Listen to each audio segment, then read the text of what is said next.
Assalamualaikum warahmatullahi wabarakatuh. Selamat pagi anak-anak semua. Gimana kabar kalian hari ini? Alhamdulillah baik. Sehat semua? Sudah pada sarapan kan ya? Sudah. Nah, jadi kalau sudah sarapan, alhamdulillah sehat dan baik-baik saja. Semoga kali ini kita bisa belajar lebih serius lagi. Baiklah anak-anak, untuk memulai pembelajaran hari ini, mari kita berdoa terlebih dahulu. Berdoa mulai.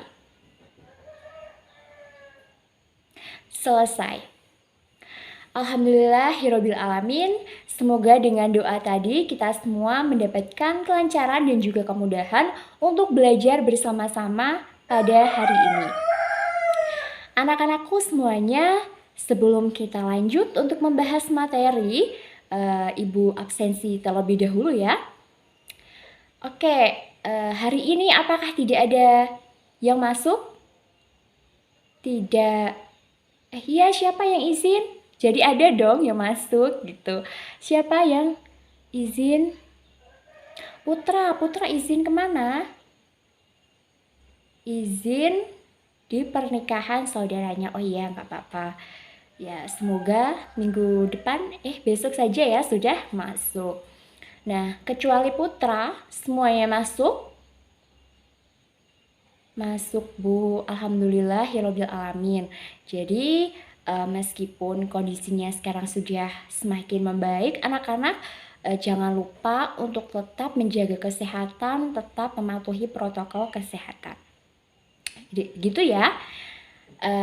Setelah kita melakukan absensi, kita ulas sedikit ya tentang pembelajaran minggu kemarin. Anak-anak, sebelum mengulas materi pembelajaran kemarin, kita jargon dulu ya. Semoga dengan jargon ini kita bisa lebih semangat.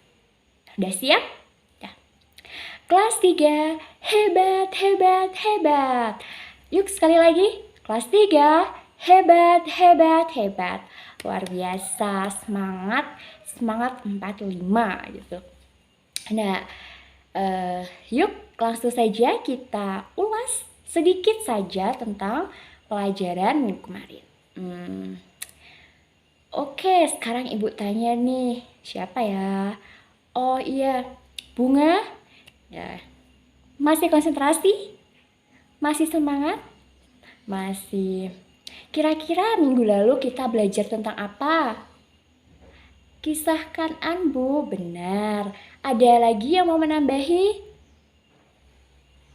Tentang sikap tidak boleh durhaka kepada orang tua. Ya, benar sekali anak-anak. Dari kedua pendapat tadi, di minggu kemarin kita sudah belajar mengenai kisah Kan'an, di mana di dalam materi pembelajaran tersebut diceritakan bahwa Kan'an adalah putra dari Nabi Nuh alaihi salam.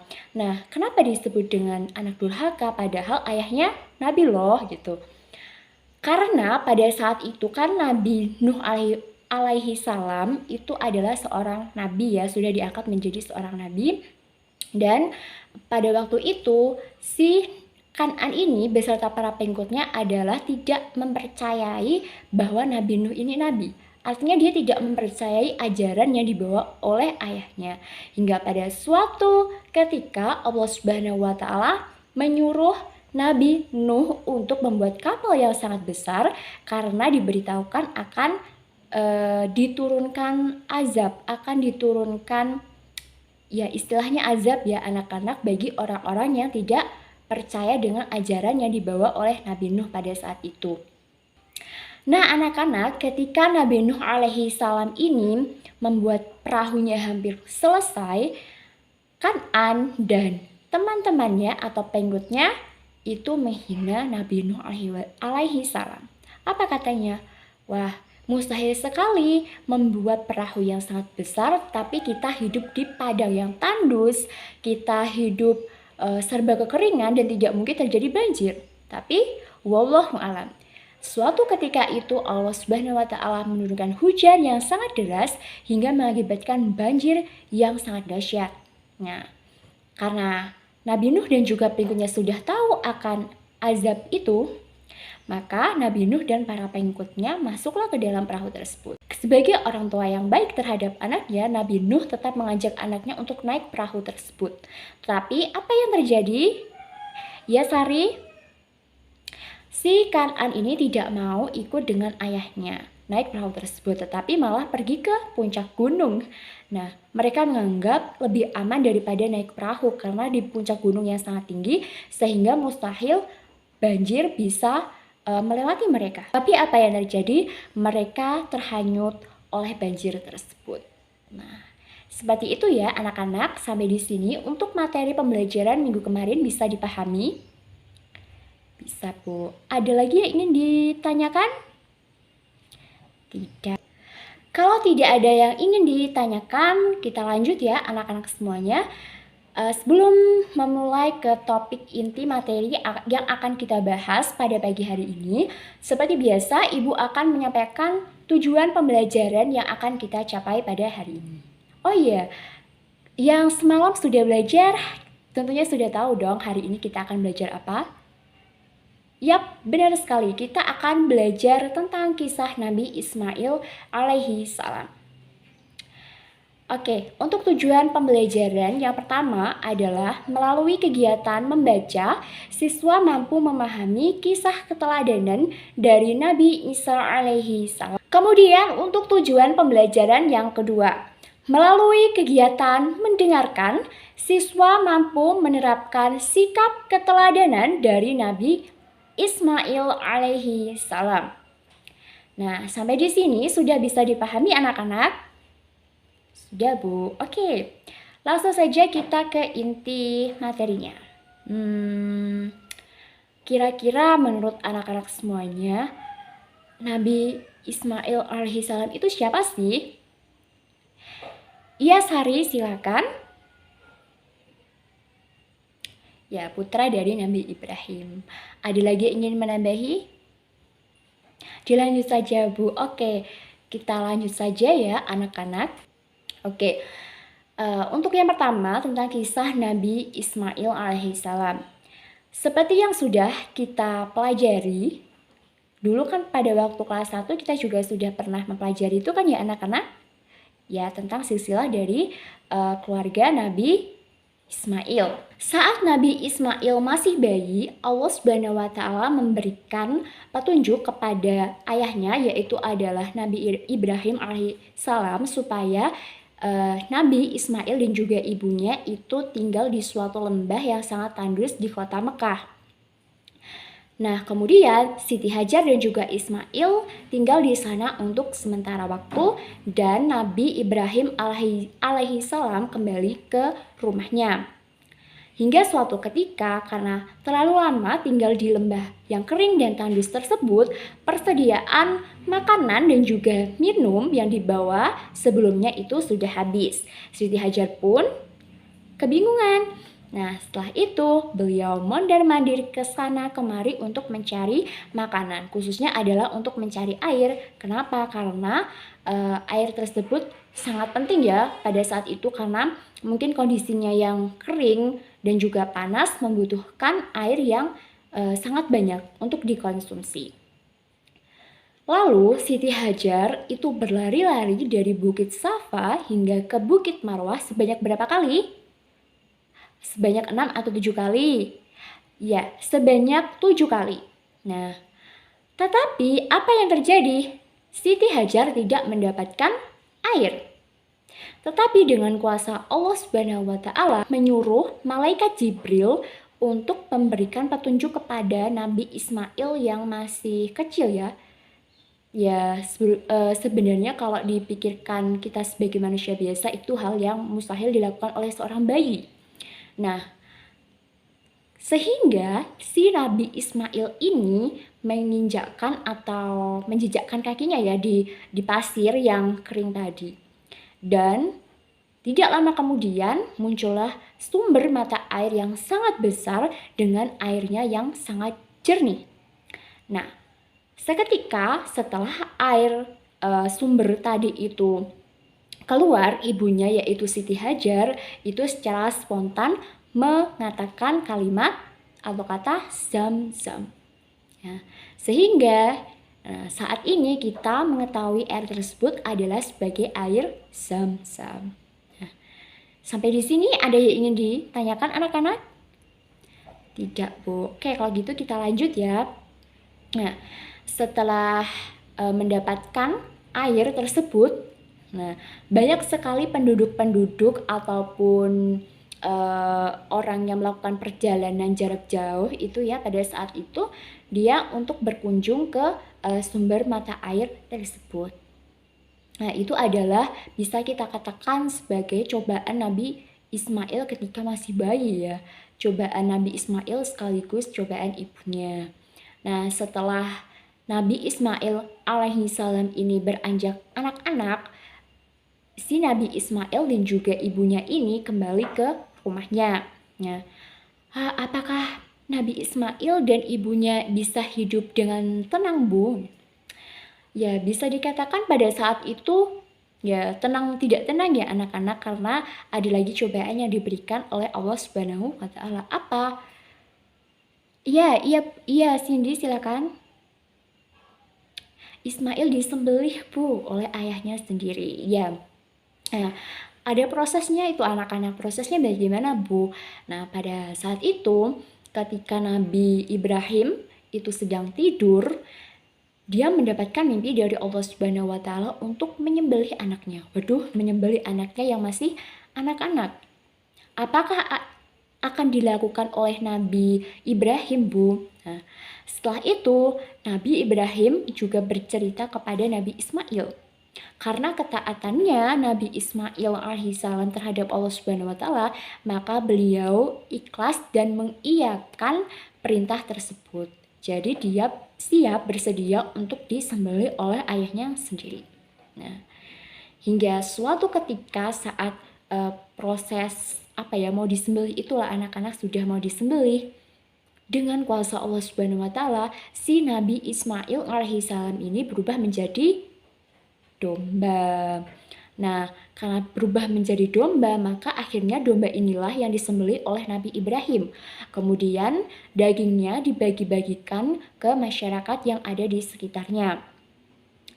Nah, untuk kejadian ini, kita sebagai umat muslim biasanya memperingati sebagai hari apa anak-anak? Hari Raya Kurban. Nah, itulah banyak sekali ya kisah dari Nabi Ismail yang bisa kita ketahui saat ini. Kita hanya bisa mengetahui ya anak-anak, kita bisa belajar, mengetahui, memperdalam, dan juga menerapkan. Nah, apalagi Bu yang dilakukan oleh Nabi Ismail saat dewasa? Hal yang dilakukan oleh Nabi Ismail saat dewasa itu ya ini sebagai salah satu kiblat umat muslim, yaitu Nabi Ibrahim dan Nabi Ismail mendapatkan utusan dari Allah Subhanahu wa taala untuk membangun sebuah bangunan dan di dalamnya ada sebuah pijakan batu yang kemudian diberi nama Ka'bah. Siapa yang sudah pernah pergi melihat Ka'bah? Pernah Bu di televisi. Sama anak-anak Ibu juga masih melihatnya di televisi dan semoga kita semua bisa memiliki kesempatan untuk pergi ke sana. Amin amin ya rabbal alamin. Ka'bah. Nah, kita bahas apa sih itu Ka'bah gitu. Ka'bah itu diartikan sebagai kiblatnya umat muslim. Ya, jadi kalau kita beribadah, sholat 5 waktu itu, kita harus memposisikan diri kita sesuai dengan arah kiblat. Entah itu saat, ini kan sepertinya berbeda-beda ya, arah Ka'bah itu kan berbeda-beda. Kadang ada yang kayak mengarah ke utara, agak ke tenggara, seperti itu. Jadi disesuaikan saja, karena mungkin dari kita, dari posisi di Indonesia sendiri juga mengalami rotasi, jadi seperti itu.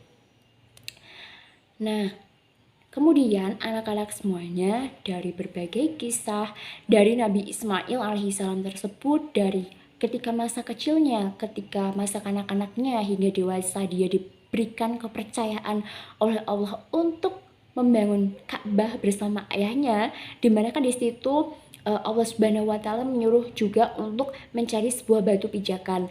Nah, sebuah batu pijakan itu ada telapak kaki Nabi Ismail yang bisa kita lihat saat kita pergi mengunjungi Ka'bah. Sampai di sini anak-anak, apakah ada yang belum jelas? Sudah jelas, tapi sepertinya ada yang mengantuk ya. Siapa yang mengantuk coba? Saya lihat ada yang mengantuk. Yuk kita jargon dulu yuk. Kelas 3, hebat, hebat, hebat. Oke, semangat ya, kita harus semangat supaya bisa meraih cita-cita. Nah, dari tadi kisah dari Nabi Ismail alaihissalam, kita bisa mendapatkan, bisa memetik hikmah, bisa memetik nilai-nilai atau manfaat. Hikmahnya apa saja anak-anak? Yang sudah belajar pasti tahu, ataupun kalau yang tidak belajar ya, mungkin bisa mengira-ngira, kira-kira dari kisah yang diceritakan oleh Bu Rofi tadi, itu apa ya? Ada yang bisa membantu Ibu untuk menjelaskan? Iya, Sofia. Kita bisa melihat Ka'bah di TV, Bu. Itu termasuk hikmah atau tidak ya?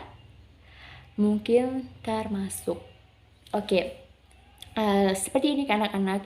Hikmah yang bisa kita ambil ketika kita mempelajari kisah-kisah dari Nabi, karena hari ini kita mempelajari tentang kisah Nabi Ismail, apa Bu hikmah yang kita peroleh? Hikmah yang kita peroleh adalah kita sebagai umat muslim tentunya memiliki salah satu patokan atau salah satu arah tetap, yaitu kiblat, dan kiblatnya berada di Mekah.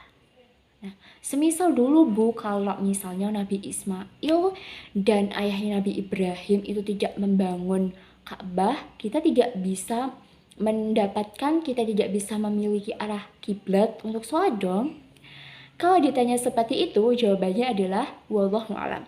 Karena itu semua sudah diatur oleh Allah Subhanahu wa taala, sudah ditentukan bahwa nanti umatku yaitu umat muslim akan memiliki salah satu patokan atau sebagai arah untuk dia beribadah. Jadi kita beribadah itu tidak semena-mena hanya misalnya waduh sudah deh aku sambil duduk sambil menggunakan pakaian yang tidak tertutup sambil nyantai-nyantai itu aku berdoa saja. Sebenarnya juga tidak ada yang salah ya anak-anak, tetapi alangkah lebih baiknya kita mengikuti syariat-syariat yang telah ditentukan. Karena kita memiliki salah satu kiblat yaitu adalah Mekah. Jadi ketika kita beribadah, baik itu membaca Al-Quran maupun sholat, atau mungkin kita sedang melakukan sholawat, itu juga kita usahakan untuk menghadap ke arah kiblat. Kenapa Bu?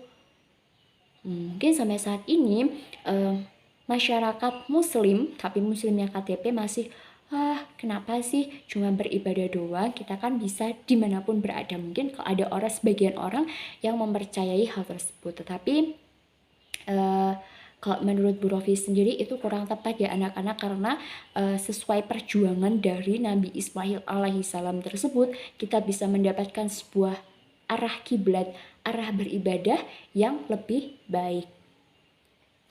Iya Sofia, ada yang ingin ditanyakan? Tidak Bu, tadi saya mendengar Sofia ingin bertanya tapi tidak jadi, ya sudah, tidak apa-apa. Baiklah anak-anak semuanya, selain kita bisa melihat Ka'bah tadi, benar kita bisa melihat Ka'bah hikmahnya, kemudian khususnya sebagai umat muslim sendiri, kita bisa untuk melakukan ibadah ya haji. Di situ ada salah satu hal yang dilakukan saat ibadah haji, khususnya yaitu adalah apa? Sa'i. Apa itu sa'i? Sa'i adalah berlari-lari dari Bukit Safa ke Bukit Marwah. Nah itu tadi, itu kan yang dilakukan oleh Siti Hajar ketika mencari air, ketika dia berlama-lama ya, bukan berlama-lama sih, ketika dia tinggal di lembah yang tandus tadi, karena sudah kehabisan bekal dan juga kehabisan energi ya. Akhirnya dia berlari-lari dari Bukit Safa ke Bukit Marwah sebanyak 7 kali. Dan itu diperingati atau istilahnya kita menghargailah perjuangan si Siti Hajar ini untuk mendapatkan air. Ya, siapa itu? Putri ya. Ada apa Putri?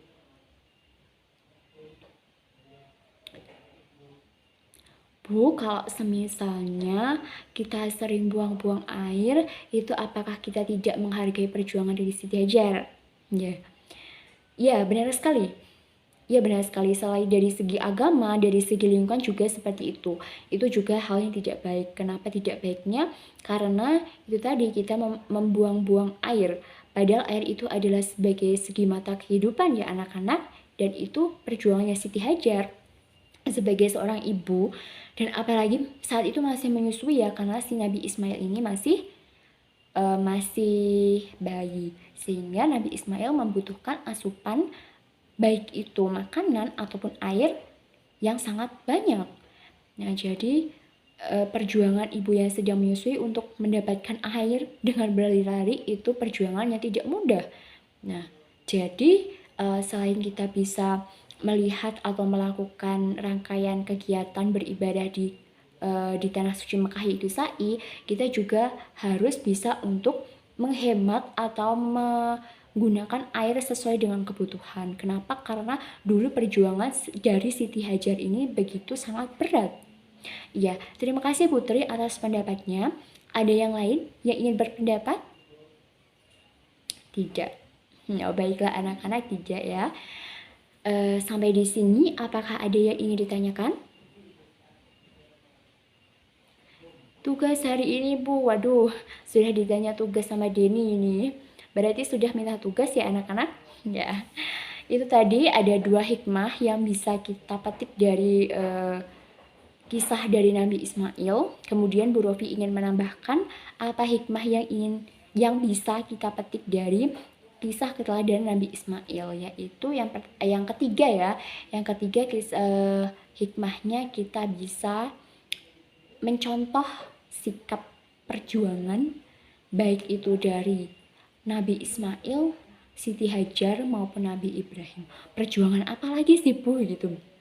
Perjuangan yaitu tadi kalau dari Nabi Ismail dan ibunya itu perjuangannya dari kecil, tinggal di gurun, tinggal di lembah yang sangat tandus dan kering, kemudian mendapatkan sumber mata air, dan itu hanya dari pijakan. Padahal sebelumnya ibunya Nabi Ismail yaitu Siti Hajar, dia mencoba berlari-lari mencari ke sana kemari untuk mendapatkan air, tetapi dia tidak mendapatkan apapun. Kemudian Nabi Ismail itu berjuang lagi, yaitu tadi berjuang untuk berkorban untuk berbakti kepada ayahnya. Tadi dia mau disembelih. Kemudian ada lagi perjuangan yaitu membangun Ka'bah, mencari batu pijakan untuk diletakkan di Ka'bah. Itu bukan perihal yang sangat mudah ya anak-anak. Itu kalau dilakukan pada zaman sekarang saya rasa wallahu alam mungkin tidak ada yang kuat seperti itu ya, tapi karena pada saat itu campur tangan Allah maha kuasa, maha luar biasa, dan alhamdulillah bisa terbangunlah yang namanya Ka'bah. Seperti itu ya anak-anak. Apakah sampai di sini ada yang ingin dipertanyakan? Ada yang ingin ditanyakan ya maksudnya? Tidak Bu. Oke, hari ini keadaannya hujan ya anak-anak, jadi mungkin untuk kegiatan pembelajaran juga akan lebih lama. Oh tidak. Bu Rofi hanya bercanda supaya tidak sepaneng. Setelah ini ada pelajaran apa lagi? Pelajaran SPK. Oke, lanjut lagi dong ke materi. Kita kembali ke laptop. Setelah kita tahu hikmah yang kita ambil dari kisah keteladanan Nabi Ismail, kita bisa memetik nilai-nilainya. Apa saja Bu nilai-nilai yang bisa kita ambil dari kisah keteladanan Nabi Ismail? Poin 1, nanti kita bahas satu persatu ya. Poin 1, kita harus taat kepada Allah Subhanahu wa Ta'ala. Poin 2, kita harus berbakti kepada kedua orang tua. Poin ketiga, apa lagi? Poin ketiga ya terkait dengan orang tua, tentunya dari kisah keteladanan tersebut kita harus menghormati kedua orang tua. Nah, kita bahas yang pertama untuk kisah keteladanan yang pertama atau nilai keteladanan yang pertama, yaitu kita harus selalu patuh dan taat kepada kedua orang tua. Dibuktikan lewat kejadian yang mana Bu? Dibuktikan lewat kejadian yang mana? Mungkin bisa kita ambil dari salah satu contohnya, kisah keteladanan Nabi Ismail yang dia sangat taat kepada Allah Subhanahu wa taala. Yaitu tadi dia akan disembelih oleh ayahnya sendiri, yaitu Nabi Ibrahim alaihissalam. Saking dia patuhnya, dia rela untuk disembelih. Itu bukti kepatuhan Allah Subhanahu maksudnya itu bukti kepatuhan Nabi Ismail alaihissalam terhadap Allah Subhanahu wa taala. Waduh, anak-anak Bu Rofi agak ngeblank. Kenapa? Ya karena tadi Bu Rofi mungkin belum sarapan, jadi kurang konsentrasi. Tapi harus konsentrasi. Nah, kalau dalam kehidupan sehari-hari Bu, bagaimana contoh kita untuk bisa taat dan patuh kepada Allah Subhanahu wa taala? Waduh, itu sangat banyak sekali. Kenapa sangat banyak sekali? Karena pada dasarnya seperti ini anak-anak.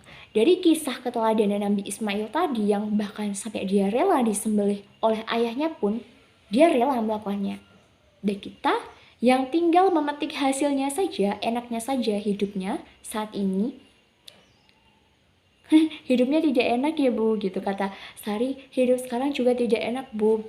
Ya, mungkin tidak ada sejengkal ya anak-anak dari kisah kehidupan masa lalu, kisah kehidupan nabi-nabi, khususnya untuk Nabi Ismail seperti yang kita pelajari saat ini, bahwa di sana dia sangat berjuang di tanah yang tandus, dan kalau kita hidup di tanah khatulistiwa yang sangat subur, banyak air seperti itu, jadi kita harus selalu setia patuh terhadap perintah Allah Subhanahu wa taala dan menjauhi larangannya.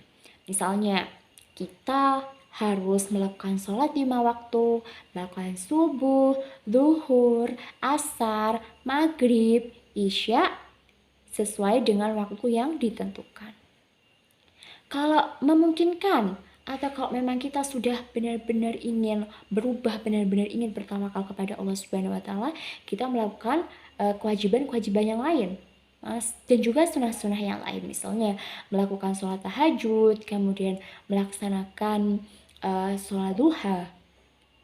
Ada lagi, yaitu kita harus senantiasa membaca Al-Quran setiap hari. Apakah hanya itu Bu, bukti-bukti kita itu harus patuh dan taat kepada Allah Subhanahu wa taala? Ada lagi anak-anak ya, tadi kita harus menjauhi larangan. Larangannya seperti apa Bu? Misalnya kita tidak boleh melakukan judi, kita tidak boleh mencuri, kita tidak boleh untuk jahat kepada orang lain, kita tidak boleh berkata bohong.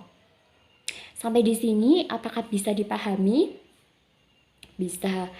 Oke, kita lanjut ya untuk poin yang kedua. Untuk poin yang kedua ini tadi kita harus berbakti kepada kedua orang tua. Kita gabung kalau gitu untuk poin yang kedua sama poin yang ketiga. Kenapa kita gabung? Karena ada kaitannya berbakti kepada orang tua, contohnya dengan menghormati. Oke, berbakti kepada orang tua itu seperti apa ya Bu? Berbakti kepada kedua orang tua itu artinya kita memang benar-benar untuk melaksanakan apa yang diperintah, kita laksanakan, kemudian kita kalau tidak disuruh ya jangan dilakukan, seperti itu. Mungkin di sini ada yang bisa memberikan contoh dari kita berbakti kepada orang tua. Ya, silakan Kenlis. Kenlis hari ini berani berbicara. Kita beri tepuk tangan. Oke. Oke, terima kasih. Contohnya yang disampaikan oleh Kenlis, misalnya saja ketika kita sedang belajar atau mengerjakan tugas, kemudian ibu menyuruh ke warung, kita berangkat ke warung. Ya, itu salah satu contoh sederhana kita itu menjadi seorang anak yang berbakti kepada orang tua.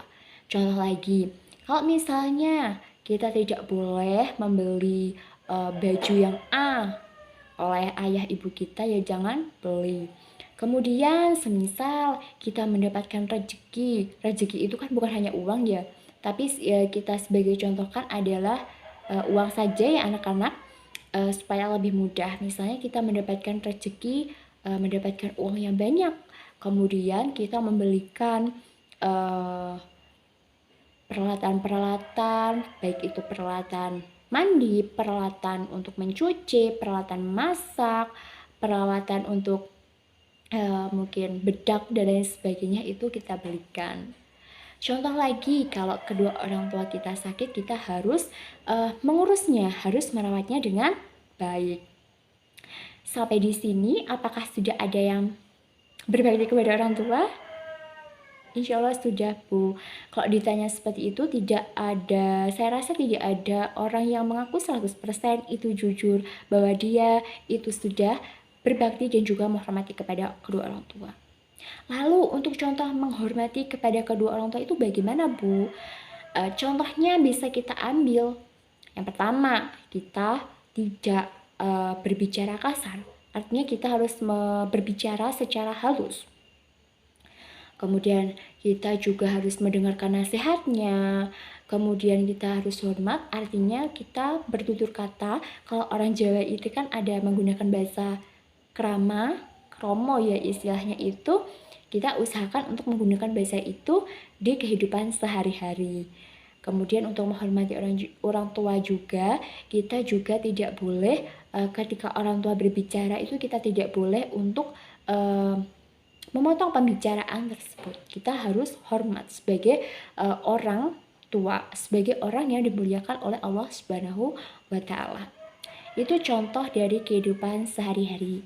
Ada lagi yang ingin menambahi?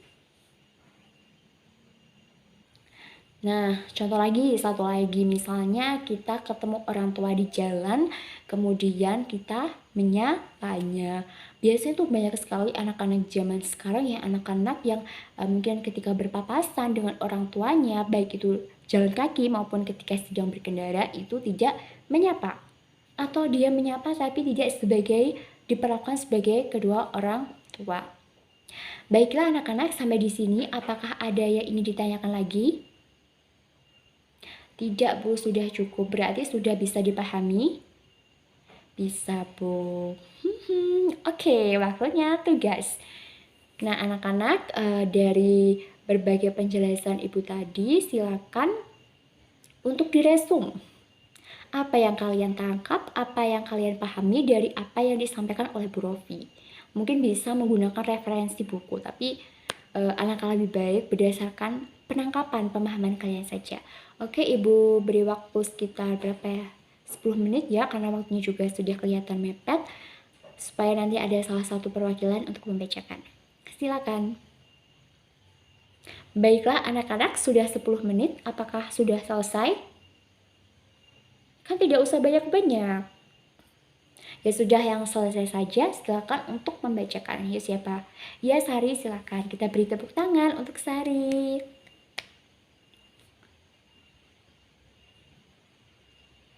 Bagus sekali. Itu resuman yang sangat singkat, padat, tetapi bermakna.